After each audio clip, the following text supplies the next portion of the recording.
Hey guys, so does anyone remember this level in the current day? 10 circles and 9 circles extreme demon made by DeniPol and NormDanchik and verified by Dorami with an update verified by Blitzer.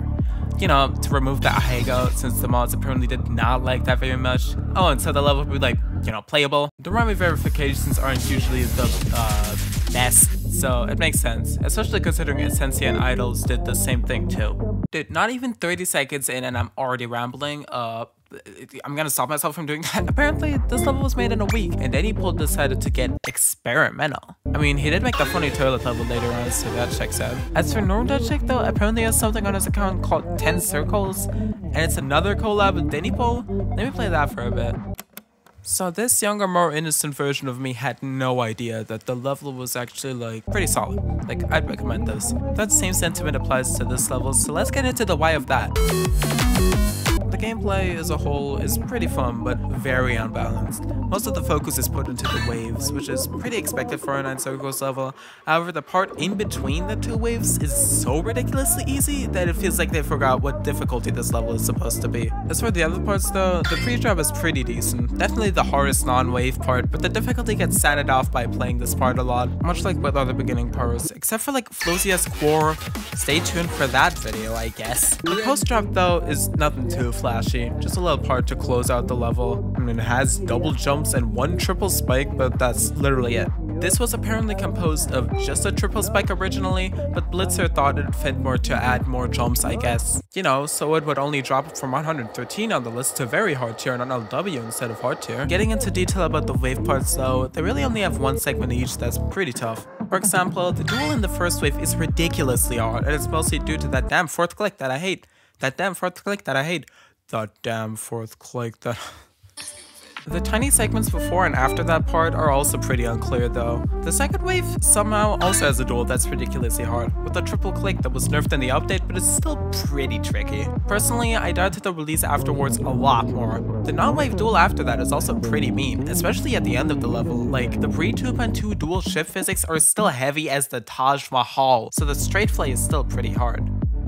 What else is there to talk about? The segment in between the waves? I mean, I only talked about the fact that it's easy. Yeah, I guess it's decent. The ship is slightly intimidating, but that's about it. There's like an annoying timing, but yeah. There's something interesting about this part in the whole that I'll mention in just a moment, but first... The deco. Man, this deco. This is definitely a level that shines in all the aspects that are not pertaining to the gameplay, not even because the gameplay is bad, but just because the other aspects are so damn good. Basically, the first half of the level, besides the pre-drop, is all a bright modern style, making this basically be one of the only 9 circles levels to also be a modern style level, at least in part. It joins the forces of the pretty obscure medium demon Bakuretsu and the unrated Sonic Wave remake Modern Dark. How cool. You guys need to see these, by the way, they're like the levels of all time. Anyways, I'm a really big fan of the sort of uneven outlines in the first cube, and especially the cool neon fade on the structures in the first ship.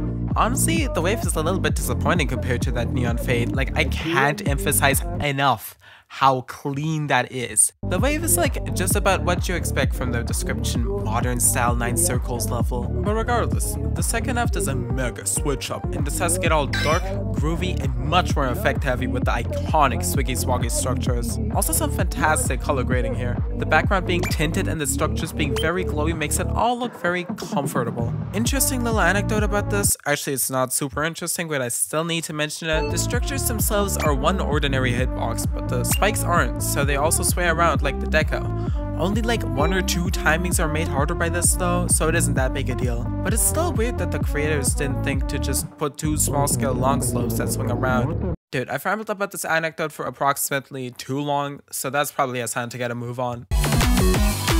Oh man, this song is fantastic. It's probably the thing that is most associated with 10th Circle, alongside the ridiculous pre-update 30% gaps and the wibbly-wobbly structures in the second half. This track is one of the few French house tracks that's used in an Extreme Demon, and boy, it sure is French.